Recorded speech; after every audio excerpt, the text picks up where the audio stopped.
Klim pożittiv mill-Kamra tal-Intrapriżi Żgħar u Medji għal proposti tal-enerġija li ġew ippreżentati fl-aħħar jiem mill-Partit Nazzjonalista.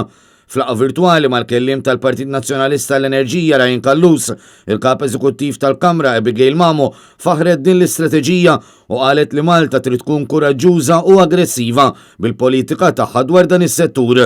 Il-Kamra tal-SMEs referiet ukoll għall-isfidi li jiffaċċja s-settur tat trasport privat f'dan ir-rigward u qalet li dawn huma ħafna fosthom il-limitazzjoni ta' faċilitajiet infrastrutturali.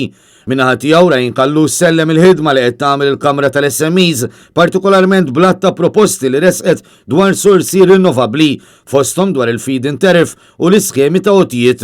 Id-Deputat Nazzjonalista wiegħed li dawn se jkunu eżaminati u integrati fil-politika tal-partit la darba jitlesta l-proċess ta' konsultazzjoni pubblika.